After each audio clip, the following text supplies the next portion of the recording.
uniting communities throughout the six. This is Urban Definition with your hosts Sassan, Kareem, and Zayn on CHHA 1610. What is going on, ladies and gentlemen? Today is Wednesday, June 21st, and you are tuned in to a new episode of Urban Definition. As per usual, I am joined by my co-host, Mr. Zayn Jinnah. Hey everyone, and happy Summer Solstice. Absolutely. And I believe we've got a new board tonight, and I think what I did is I actually turned on the wrong microphone. Let's try that again, Zayn.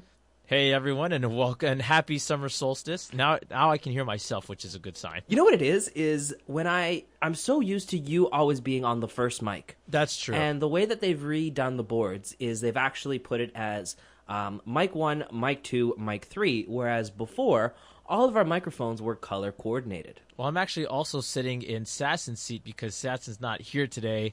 He is out with his family who are from out of the country. I'm glad you got to that because I was trying to figure out in my head, how do I transition to not having Sassan around today?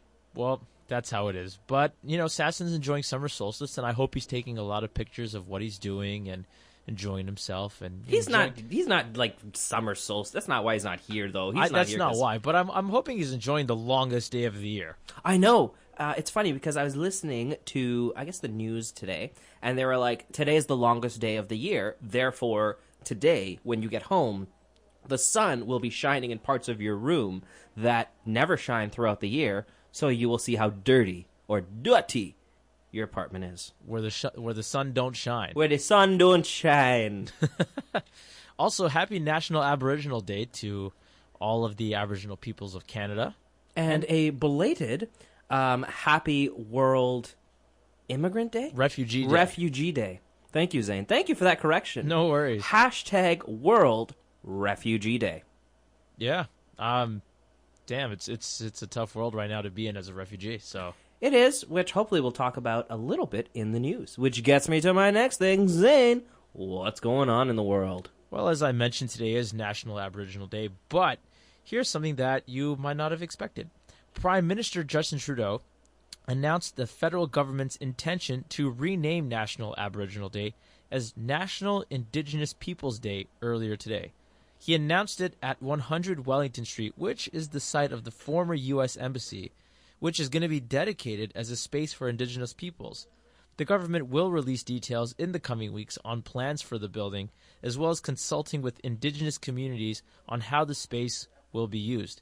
As for his reasons cited to change the name, Trudeau said that it's a day when Canadians come together to recognize the contributions of First Nations, Inuit, and Métis people with their art, traditions, and cultures that shaped Canada today. So in other words, I'm not really sure what other reasons he had apart from maybe it just sounds a little bit more politically correct.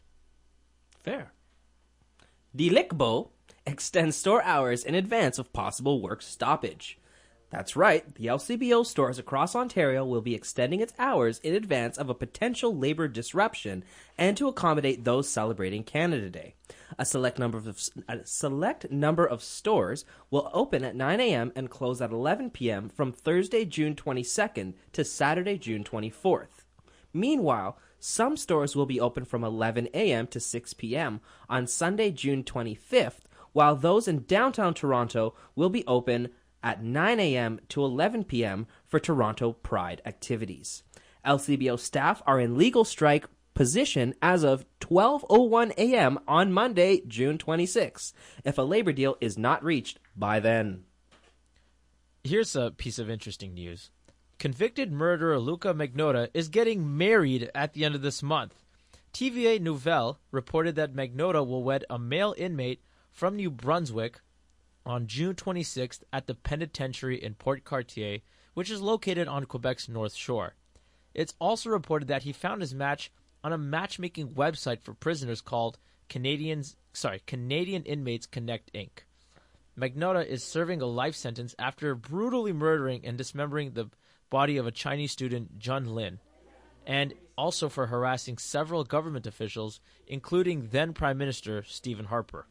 Burlington dental patients told to get tested for herpes and HIV. That's right. The Halton Regional Health Department says 9,000 past and current patients of a Burlington dental clinic should get tested for infectious diseases.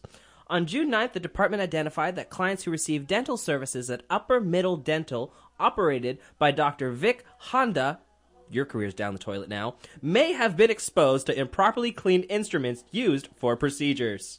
That is something really scary, and I gotta admit, I feel so sorry for the people of Burlington. 9,000 past and current patients. That's a lot of people. That's a lot of people. How many people even live in Burlington? 9,000? No, I don't know. They all go to this one dentist. They all go to the one dentist. Well, if that's your dentist, then hey, good luck. And if it's not your dentist, don't let him become your dentist. By all means, that's great advice. Fatalities, damage, and an overall feeling of grief were avoided yesterday after soldiers shot and killed an attacker whose bomb failed to fully explode. The incident took place at Brussels Central Station as a man charged at soldiers armed with a bomb in a suitcase containing nails and gas canisters. The attacker was a 36-year-old Moroccan national who was not previously known to authorities. Since the suicide bomb attack in March last year in Brussels at the airport that killed 32 people, Belgium has been on high alert. Security remained on high alert again and were planned to be reinforced in preparation for a Coldplay concert later Wednesday evening. No public events have been canceled, however, but additional security is being mobilized. Royal Bank to slash 450 jobs, majority at head offices in Toronto area. That's right. Royal Bank of Canada says it's cutting 450 jobs primarily from its head office locations in the Greater Toronto area as it tries to revamp its business in light of shifting client preferences. The bank says it consolidates its business where needed in order to reinvest in areas such as digital, data, new technology, and high-growth business areas.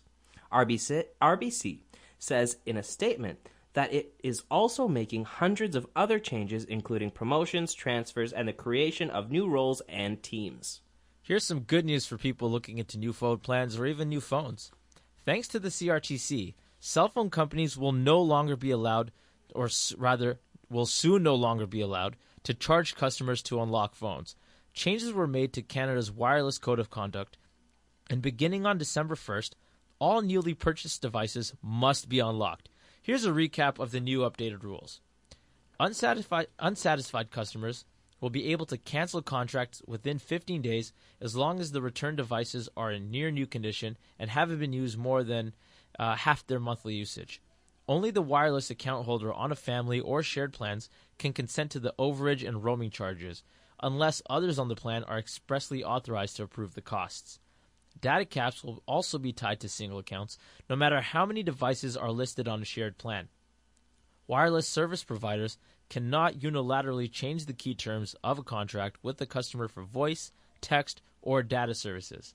The CRTC said that these changes will give consumers additional tools to make informed choices about their wireless plans and take advantage of competitive offers.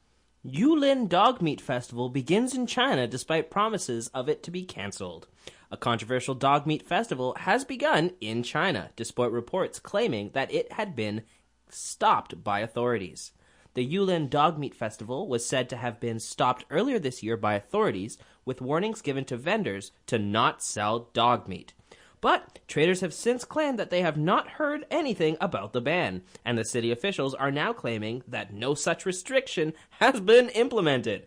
Reports say that the dead dogs have been seen hanging from meat hooks at one of the biggest markets in the city, along with a heavy police presence to prevent previous clashes between stall owners and animal advocates attempting to free the animals. Good Lord. Yeah, I had to. I'm sorry. I did not expect to hear that one tonight. I had to do it. I'm sorry. I'm glad you did, because I did not know. Not only does that reinforce the stereotype, but it's good that they're fighting against it. Really? We had to go down that road? I'm just saying. All right, fine. We all were thinking it.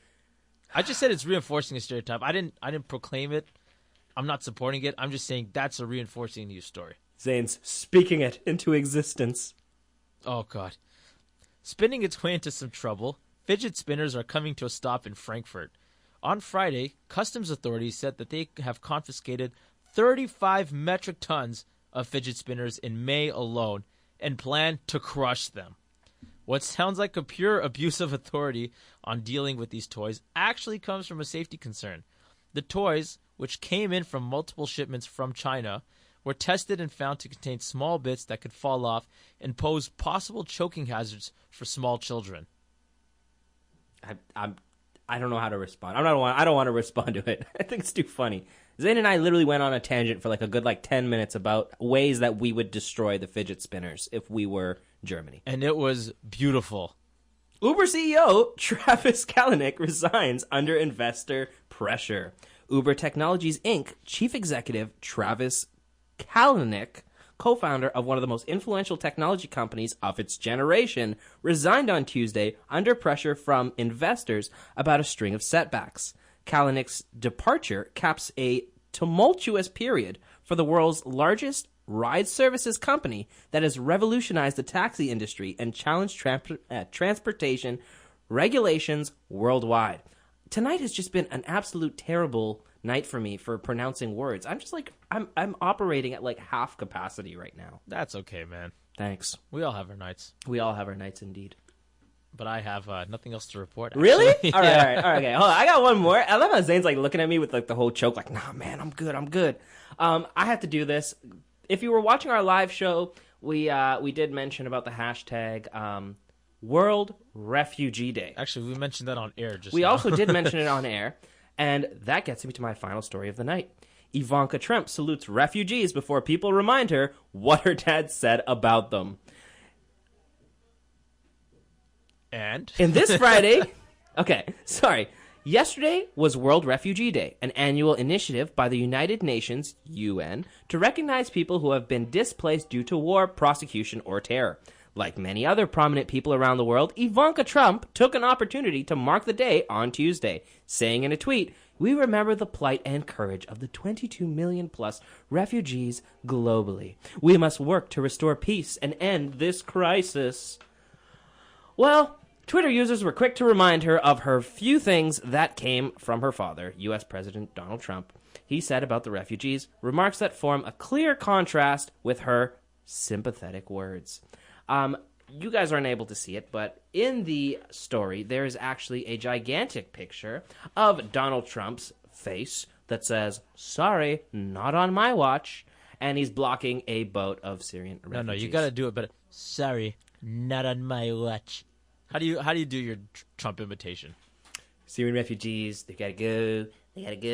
Sorry, not on my watch. Get them out of here! Get them out of here! Bing, bing, bing! Now that's exactly. Come on, if we're gonna do something quoted by Donald Trump, we gotta put some enthusiasm into it. Bing, bing, bing. Also, speaking of doing something by Donald Trump and putting enthusiasm into it, oh god, totally unrelated. If you've been listening, follow us on social media and actually be part of our conversation. So anything that we've talked about during the news and anything that we're going to talk about during the rest of the show, be part of that conversation. Go on Facebook.com/Urban Definition, type in a comment or a post on our wall. On Instagram @UrbanDefRadio, Twitter @UrbanDefRadio.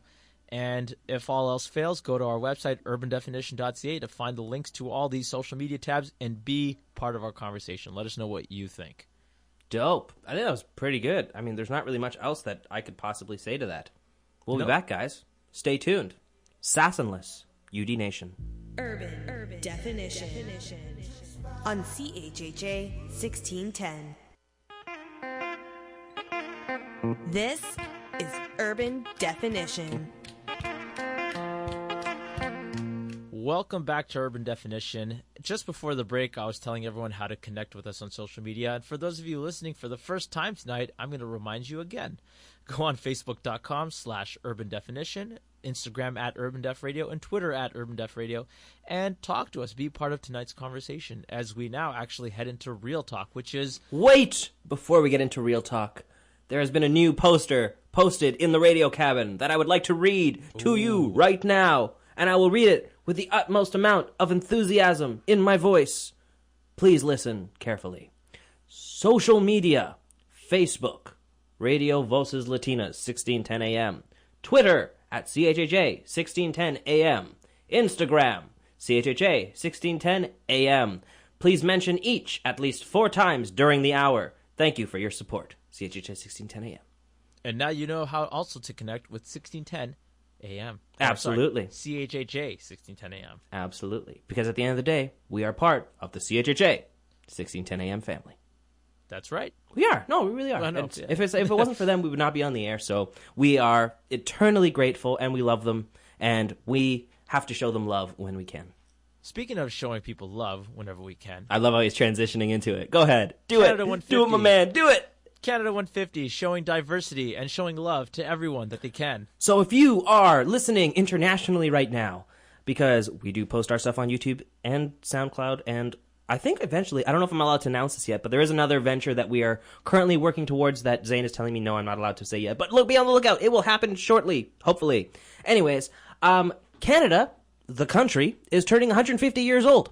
And as such, they have invested $500 million Whoa! into various events, projects, and initiatives throughout Canada. 500 mil? $500 million.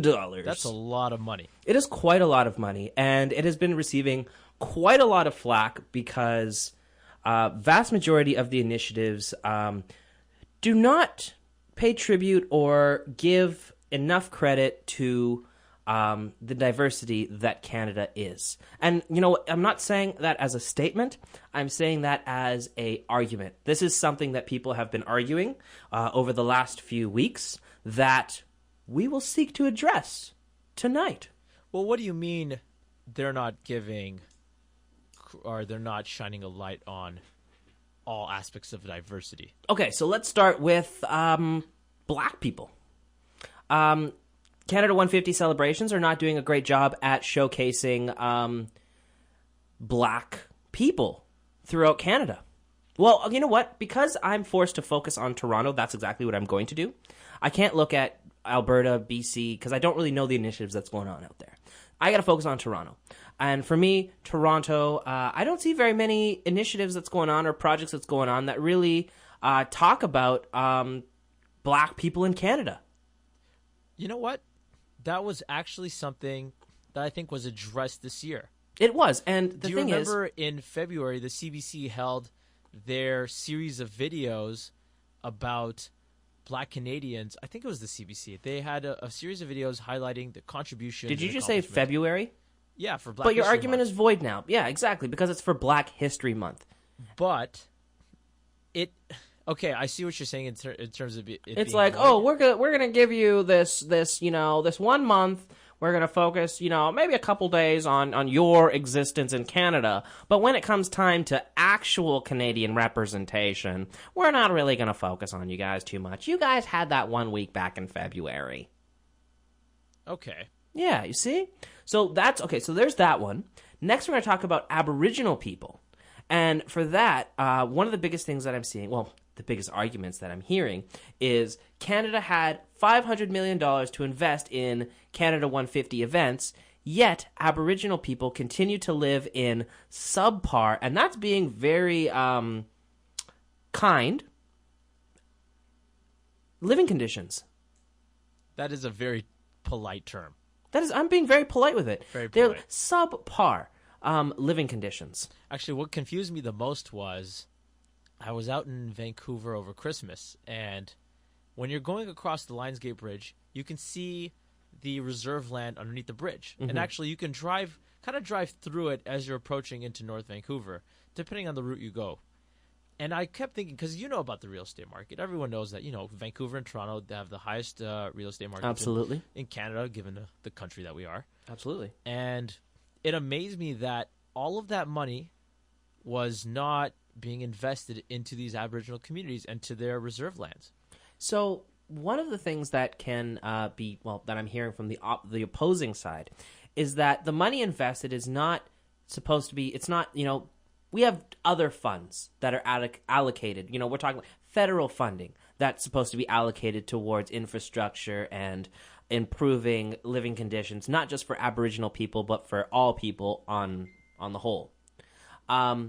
That this particular funding is distinctly for Canada 150, so you guys have no right to be complaining because, federal funding was already allocated towards you guys. You guys are just crying because, because you guys didn't get some of the funding for your stuff. And that's a terrible thing, too, because when you see it's not just money you need to throw at people. You need to throw out time, not throw out. You need to give time and other non-monetary, I don't know if that's the word, but you have to give resources in that capacity as well, which gives, investing in education, but having the right people there to guide it as well. Because if you just throw money at something, that doesn't mean it's going to work. And actually, I just found a graphic that was posted by Global News, and it shows a breakdown of the Canada 150 budget. Can I go through? Absolutely, please do. So $300 million is going to Canada 150 infrastructure. Extras goes into police and security and merchandise. $200 million goes into the Canada 150 fund, which then breaks down to another three subcategories, which are community events, $100 million, signature events, $80 million, and major events, $20 million. So that's the general breakdown of $500 million, to which I am not entirely sure what these events are, with these signature. I mean, how much is that rubber duck costing Toronto that's going to come here? I honestly don't even remember at this point. But that's not federally funded either, is it? Well, wasn't Kathleen Wynne the one who basically approved the funding for that? I'm not sure. I think it was Toronto taxpayers that are paying for that. So that would be provincial then. It's not municipal. I don't think it's a municipal budget thing. Do you think? Maybe. John Tory, are you spending money on a rubber duck? Well, we've got, there's a list of signature events that are happening, and they're supposed to be coast to coast. So there's a lot of investment into arts, into innovation. But you're right, there is nothing into, there is a little bit of actually Canada 150 money going to Aboriginal communities, such as and I apologize if I horribly mispronounce this, Nunata Sanakutangit Museum, Voices from Nunavut. But that was a museum. But it's still going to the community to, invest into. So let me ask you this then. Do you think that this is an opportunity where they can basically just turn around and say, well, you see, you can't complain now because we gave money to a museum? They also have, and I'm going to get back to your question, but they also have money going to Reconciliation and Action, a national engagement strategy. But that's so vague. That's true. See, this could have been an opportunity for. I mean, because today is it Canadian Aboriginal Day? Yeah, it's National Aboriginal Day. Today would have been the perfect day for a Canada 150 event where Justin Trudeau could have stepped up to the mic and said, "For Canada 150, Aboriginals have been, unjustly treated. As such, Canada is going to be investing X amount of dollars into this infrastructure, allocating money towards this to help with this, and I didn't see any of it. I mean, look, in terms of Aboriginal representation, what I see is, going to an event and I basically see white people get onto a podium and talk about how this used to be Aboriginal land, and we really owe it to them. And anyways, let's move on to our event now. Well, the former U.S. Embassy, as I mentioned earlier today, that's going to be dedicated to Indigenous space. But that's the thing, though. It's just, we're dedicating this to Indigenous space. Yes, but what does that actually mean, other than your words? Well, if he's giving them a space, he's giving them a former embassy building, which I'm sure is going to be... Is he giving it to them, or is he dedicating it to them? Okay. So, from a tweet that he had, it said, "I am pleased to announce that 100 Wellington will become a new space for Indigenous peoples." In the news story, it said dedicated, but what is the point of a dedication if it's not actually yours? See, for me, when I hear the word dedicated, I often think that it's, this space will showcase... in this situation, Aboriginal artwork. We will have, Aboriginal performances once in a while. That's part of what he's saying. Let me just finish the sentence. Okay. And we will continue to profit off of that. And in the end, this space will be dedicated to you. But in reality, we're going to benefit off of you. Well, he did also say how they're working with communities to see how the space will be used. Yes, but we're still not talking about funding of that, like the funds generated from that space, giving back to the community. All we're doing is talking about an area that will be dedicated to the Aboriginal people to showcase some stuff, but at the end of the day, they won't really be able to benefit off of that other than saying, look, now we have an outlet to be able to show you about our culture. They also did say that details are going to be released later. So I understand your concern, but it's still early. For this particular case, it's still early to say. And I'm sure there are plenty of other cases where National Aboriginal Day is being celebrated in the exact way that you're hoping it is. But in the meantime, we'll get back from commercial and we'll talk more about it. Stick around. Urban Definition on CHHA 1610. This is Urban Definition. What up, folks? Welcome back. You're tuned into Urban Definition, to Uber Definition, as I like to call it when people aren't listening. Zane's looking at me like... It's when radio comes to you. It's when radio comes... Oh, that's so good! That's such a good line. I love that one. I'm glad. We are currently in Real Talk. Our topic of the night is diversity in Canada 150 celebrations. Now, the issue with a topic like this is that Zayn and I can go back and forth all night talking about it, because at the end of the day, the way that not only the events have been planned, but this whole kind of topic has been structured, it is really vague. Because if you noticed in the last little chunk there when we were talking, it's a lot of areas of concern, things that, they're not entirely giving us all the information. In most cases, it's more information to come.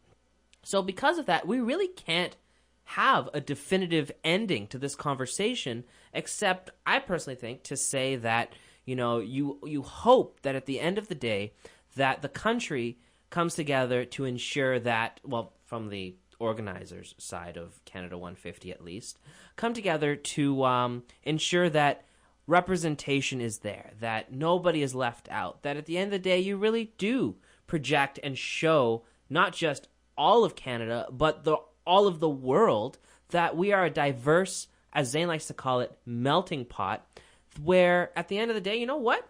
In a few years we probably will all be just brown babies. I mean, that's what it's going to come down to, right? Russell Peters called it. It's true, though. But all jokes aside, I just hope, and if anybody from the organizers of Canada 150 is currently listening, I beg you and urge you, please, make sure that everybody's represented. Can I just read one headline that I did find while researching this during the commercial break? All right, this will be the final remark regarding this topic of conversation. This is from newswire.ca. Canada 150. The richness of Indigenous cultures will be at the heart of celebrations. And the article I was reading through right now goes on to talk a little bit about where some spending is going, and basically that the main themes of the Government of Canada's their vision is that diversity and inclusion, reconciliation with Indigenous peoples, and environment of the youth are all present at the heart of the activities that will be going on this year. So, granted, it's not July 1st yet. But you realize what you're saying in contrast to the realities of the way things are turning out. Like, vast majority of the Aboriginal people that I not only speak to, but I see on TV and in the media are basically saying that we are not interested in taking part. And that's coming from a totally different... That's a whole different story as well, right? That's saying we're not interested in being part of it. But because the other side that we're talking about is we're trying to be as inclusive as we can with cooperation, right? Yes, but at the end, and this is why I say this conversation can go on and on and on and on, is that from the Aboriginal side of things, they're saying, why are we celebrating 150 years of you slaughtering our people? Whereas on the other side of the spectrum, they're saying, we want to focus on all the positives. You guys were hunters and gatherers, and you guys had some really cool designs, and we want to show Canada and represent you guys through the positives.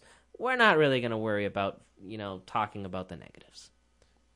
It's not July 1st yet, so let's see where this goes. I am hopeful that the government is not going to just screw this up and completely, say one thing and do another thing entirely, that they're actually going to stick to their word and follow through with all the celebrations, because we've never talked more in my lifetime about Canadian history regarding the Aboriginal community and Indigenous peoples. So with that, I'm hoping that the conversation continues to go forward. It continues to be better. There is actual reconciliation, and that Canada 150, as much as it is about the positives, can learn from the ugly side of its history, of its past. That's true. And I will say this, and hopefully we'll be able to talk a little bit more about it when we talk about what's going on the weekend, and you guys will find out why. But what I will say is that what I have attended so far has actually made me feel really proud to be a Canadian. That's good. Yeah. I mean, you were there with me, was. literally sitting beside me. But we'll get into that in the next chunk. I think that wraps up this topic for Real Talk. That does. That does. Now, we're going to do Real Talk a little bit differently today because Zayn did bring up something, not on air, but actually off air, that really does require discussion. And it is regarding diversity in Canada, except the ugly side of diversity in Canada. Zayn, do you want to tell us a little bit about what we're talking about for topic number 2? On Monday, a woman with her son, a sick child, walked into a Mississauga walk-in clinic and demanded to see a white doctor. And she was a white woman, and she was met with a lot of heat from people sitting there. In fact, there's a video taken of her, and you can find it on social media. And it's her arguing that I want a white doctor because all these brown doctors, they've looked at my son, they don't know what they're talking about. No, I believe the line was, I don't want a brown person with brown teeth. I want a white doctor. Yeah. Now, go ahead. No, go on. No. I was just going to say that a representative from, I forget which organization it was, but the person was I think it was a university that sent out doctor, like they graduate, like UFT type professor. Okay. He was saying that special accommodation requests are not uncommon. However, race is a completely separate topic. But this is what he said, what we often hear is, I would prefer a doctor of a specific gender. Which, I mean, for me, I feel like, if you feel more safe, if you feel more comfortable with a female or a male doctor, by all means, I don't actually fault you for having those type of requests if your intentions are pure and good. And that makes a lot of sense. Everyone does that. Yeah, I get that. But now, crossing over into a race thing, that's where things get a little bit sticky. It for sure. And this is, as Kareem said, is the ugly side of what comes with diversity. It's the part of, we just talked about diversity with Canada 150, but here's something that is an ugly truth. It's racism that still exists under our noses. The thing with me when it comes to Canada is I often find that the racism undertones exist. And it's sad to admit, but it does exist. And what differentiates Canada from the U.S., and you're going to combat me on this, I'm sure, in a second, is that America, whether it's because of Donald Trump or just America in general, are much more upfront about their racial biases. Where in Canada, people are a little bit more polite, a little bit more conservative about voicing their opinions regarding race. So when it does come up, people are a little bit more shook by it. Actually, I'm kind of agreeing with you here because I was reading an article based upon this incident. Mm-hmm. And in the article, it talks about how, because compared to our neighbors in the South, we are seen as, the all-inclusive, all-encompassing country. Everybody loves us. We love everyone. That it's just assumed that there is no such thing as racism here or that these types of things don't exist. Where, in fact, as you said, they do. But I think it's also, yes, it's a little bit more conservative and it's under the radar in comparison. Something that I find really interesting, where in the U.S., when I talk about, racism, for example, it's usually a black and white issue, meaning it's black people versus white people. Canada is very different than the U.S. in that we are arguably much more diverse.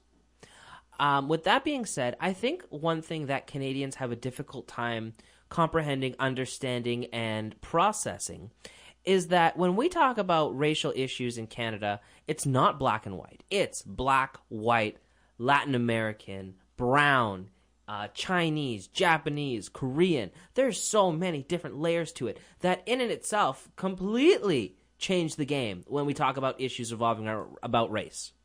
One thing that I found extremely disturbing about this was the fact that someone had told this lady, it's not disturbing what they said, it's disturbing what the truth that they pointed out, was that the child had more issues with the lady being their mother than what was actually wrong with them to be in the doctors in the first place. And the clinic itself had said that, we're very proud of who we are and what we represent, but they made no further comments, and that concerns me because it's like, I understand, you serve everyone, but you should also be able to say, like, we do not tolerate. You should have the backbone.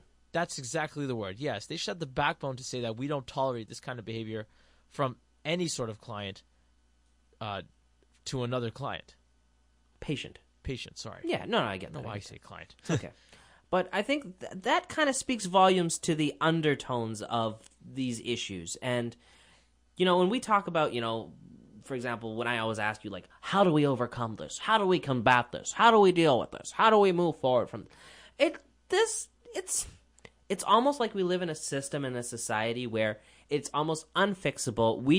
When I say we, I'm talking about everybody who does not fit into the mold of what racists see us as or want from us. If we don't fit into that mold of, for example, Caucasian, 18 to 35, male, who middle class, if we don't fit into that mold, we almost have to accommodate your life and your needs and your requests in order to live in a comfortable society. That actually goes in parallel with what I was reading, was that more people of color in these professions now have to go an extra step to prove their credibility and to prove the fact that they're here for a reason and they belong, which is a very sad notion, because if I was the doctor and I went through all those years of medical school, all the studying, all the hard work, all the grind, God knows how much you don't want to have to do it, but you need to.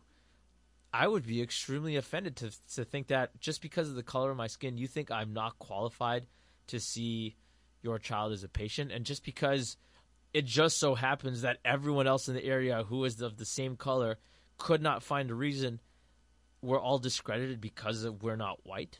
I call this the OJ effect, and I'm honestly talking about OJ Simpson. And that is because for OJ Simpson was a pro athlete. He was a black male. However, if you actually followed OJ Simpson, he never liked to talk about that.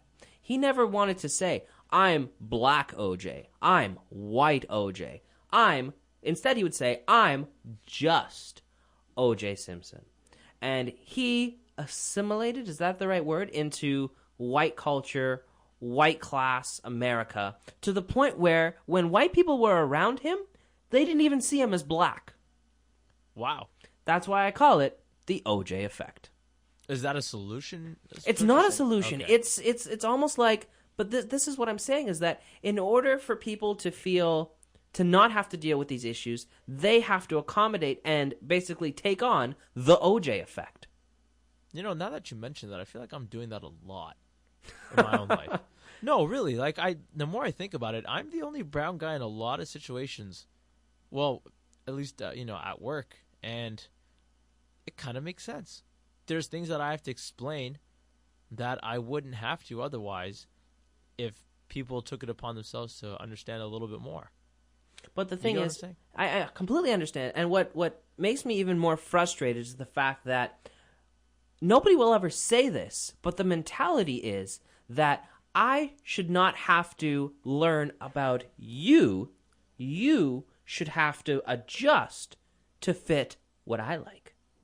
Or, it goes both ways, actually. No, when I'm referring to I am, unfortunately, white America, white Canada in this situation. Okay, I see what you're saying then. Yes, you need to accommodate to my world.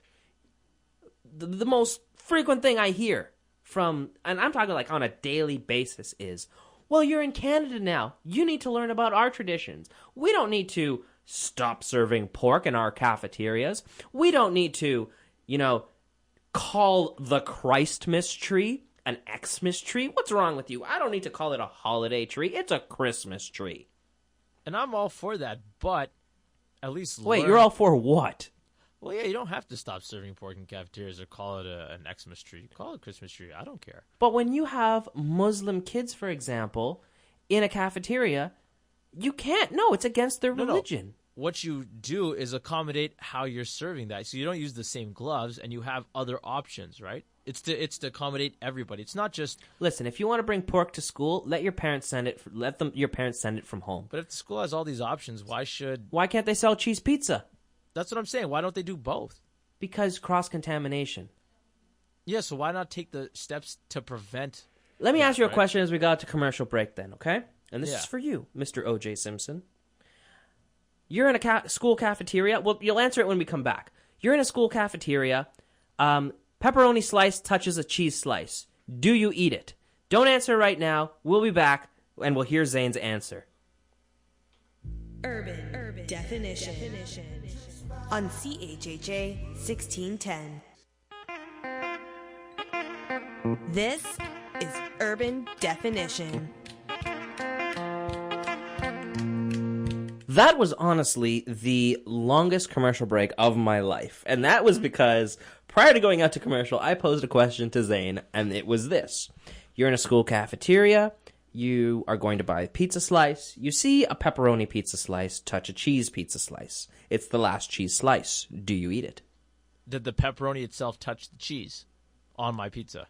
All right, if you want to go into that, we'll do it this way. The pepperoni slice flipped directly onto the cheese slice, and then the lady took it off, and your cheese slice was there now. It really depends on how I take it. If I'm super into, oh no, pork can't even touch the thing. No, I'm asking you as an individual. That's what I'm saying. So as an individual, if that's who I am, then probably not. No. But hold on.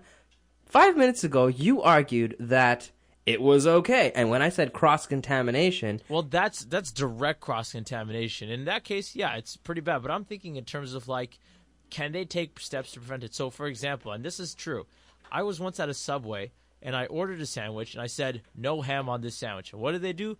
They proceeded to use the same gloves that touched ham. Like, so first of all, they used the same gloves that touched ham previously. And I said, okay, can you change the gloves? Because I can't eat that.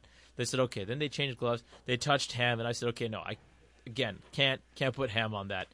They had to switch it again. So I made them continuously adjust what they were doing to accommodate my diet. So, sorry, pause for a quick second. If you guys are hearing the rattling in the back right now, it's because our technician, Mr. Hernan Benavides, is currently doing some work in the radio cabin. So please, avoid it. Don't worry about it. Nothing's wrong here. Also with that, so that would be my answer now. If that's the last cheese slice, then I would bring it up and be like, this is BS, because why are you cross-contaminating my food that way, right? At least serve it in separate dishes or different cases so I don't have to do that. I almost feel like what you're arguing for is saying it's okay as long as it's not me. No, because the fact is, like, there are ways to prevent things like that from happening, right? So okay. It's not that they should stop serving pepperoni. They should find a way that it does not contaminate. Okay, for like our everyone. last segment, this is a problem. You and I can literally go all night talking about this, but we only have 7 minutes left of the show. Damn, that's it? I know. The show flew today. I know, it's crazy. So, in hopes of resolving this topic, like with the last thing, I will say this. At the end of the day, I hope that as time continues, that the people of Canada, all Canadians, start to adjust. Learn that, there's so many people around you that you have more to gain by learning about them than being closed-minded and feeling that they need to just accommodate to you. And that I can agree with 100%. Yeah, for sure. And with that, unfortunately, I do have to wrap up Real Talk. That's all good. We had a good Real Talk today. We had a good run. We lasted quite a while. Most definitely. We did. Now, we are getting into our last segment of the day, which is, Zane, what's going on this weekend? But before and he was just ready to go. You saw that. Before he goes on, we do have to talk very quickly, about Zane's first point, which he will talk about, and then we'll talk about what we did yesterday. Go ahead. Sesqui Cinematic Dome screening the Canada 150 film Horizon in 360. Last week, as you'll remember, we had Taslim and Caesar, not Craig, as I mispronounced his name last week, from Sesqui discussing their new film, Horizon, which is a 360-degree film that is premiering in Toronto this week in Regent Park. Screenings will run all day, every half an hour, and it's going to be from, actually today, until Sunday. It's the large red dome on the corner of Dundas and Sumac, so you can't miss it. Now, yesterday, Zayn and I had the privilege of going down. Oh, wait, no, it wasn't you. Why do I always do this? Sassan and I had the privilege of going down, and he's not here. You know what it was? I was looking at you, and I was just like, you're Sassan. Sorry, man. No, it's all good. Racist assumptions. You're a brown guy. Sassan and I had the privilege of going down there and covering the event. We got some amazing footage. We met some amazing people. And look out for some videos that are going to be coming out in the coming days of our coverage with Sesqui, as long as the Canada Day 150 celebrations. Zayn hopefully will be able to find his butt down there tomorrow? No, tomorrow's Thursday. Friday? At some point Saturday? this week, and I know we're going to film some stuff. Zayn needs to get his butt down there because we need to film some stuff with Zayn, and it was Sassan. And I feel like this is going to take up our, Friday. It's great. It'll take up one day of this weekend. Thanks, Zayn. It's all good. Couldn't get the time off work, so instead we're like, oh, we'll do it on Friday. What else is going on this weekend? All right, fine. FNL Color ROM Proud. The ROM is taken. This is what happens when you read Zayn's notes. The ROM is taken over some of city's best LGBT DJs. I'm reading word for word what Zayn has written. DJs, dancers, performers, artists, and drag queens for this special Pride Month takeover of the museum. It'll be open 7 p.m. to 10 p.m. at the ROM. And again, that is this Friday at the ROM. Also this Friday, going on until Sunday, is the North by Northeast Music Festival 2017. The festival is continuing. Last weekend they had an event. This weekend is another one. This weekend is going to be heading back to the Portlands with headliners Passion Pit, Tyler the Creator, Post Malone, and Sleigh Bells. You can have the full detail. You can see the full details and find out more on nxne.com. I'm jumping out of order of Zayn's list. TD Jazz Festival. The TD Jazz Festival starts up this weekend and runs until July 2nd. Joss Stone, Gregory Porter, Mavis Staples, and Aretha Franklin headline the citywide Jazz Fest happening in some of the best-sounding venues in Toronto. For more information, go to torontojazz.com/festival. Pride Toronto Street Fair 2017 is happening all weekend long. Stroll down Church Street starting at Wellesley and enjoy products from local artisans and a diverse selection of delicious food to enjoy. From Friday, it's going to be at 7 p.m. to 2 a.m., Saturday from 7 p.m. to 2 a.m., and then 12 p.m. to 2 a.m., Sunday at 12 p.m. to 2 a.m., and 12 p.m. to 11 p.m. Just go on pridetoronto.com and find out the rest. Zayn, do you drink? No. Good, I do. So, Toronto Craft Beer Festival. It's in its second year. The Toronto Craft Beer Festival already has a new venue at Ontario Place. Do you have more notes here? Yes, you do. Taking place on Friday and Saturday, celebrate independent craft brewers. The festival will feature a wide variety of finely made craft beers and ciders, as well as a delicious food, fun activities, and live music for 19-plus festival goers. Friday, June 23rd, 2017, 3:30 p.m. till 10 p.m. And then Saturday, June 24th, from 1 p.m. to 10 p.m. You also have the TD Taste of Asia, which is located in Markham, and it takes place from Friday to Sunday. See the coming together of dazzling cultural performances, culinary artists, iconic celebrities, I wonder who, dignitaries, sports fans, artisans, and food connoisseurs. 2 days of nonstop multicultural performances for families and friends, and you can check it out at taste-of-asia.ca. On Saturday, we have Resist, the Dyke March. On Saturday at 1 p.m. at Church and Hayden is the Dyke March. It is not a parade, but rather a political demonstration to celebrate power, strength, diversity, and a passion of Dyke experiences and lifestyles. You can see more details at pridetoronto.com. Luminato Block Party is happening at the Drake Commissary from 1 p.m. to 10 p.m.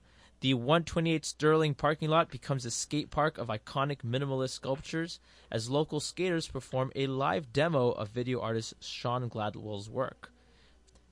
You can check out the full schedule on luminatofestival.com. Do you want the first thing or the second thing happening on Sunday? Whatever you want. Sunday, Toronto Pride Parade. Pride Month would not be the same if it weren't for the long-awaited and anticipated Pride Parade. With over 150 participating groups marching, not including Black Lives Matter or the Toronto Police, the Toronto Pride Parade has become one of the largest in North America. As the usual goer for every year, it is definitely going to be unforgettable.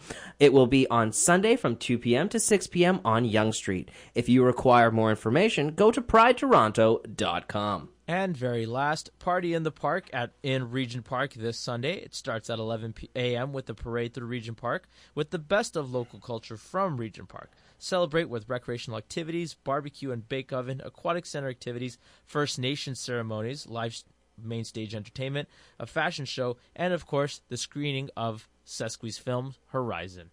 And that wraps up our show for tonight. It is a really busy weekend, so if you guys are going to go out, do not drink and drive because ain't nobody got time for that. As per usual, live, love, learn. We're all students of life, and as such, let's learn.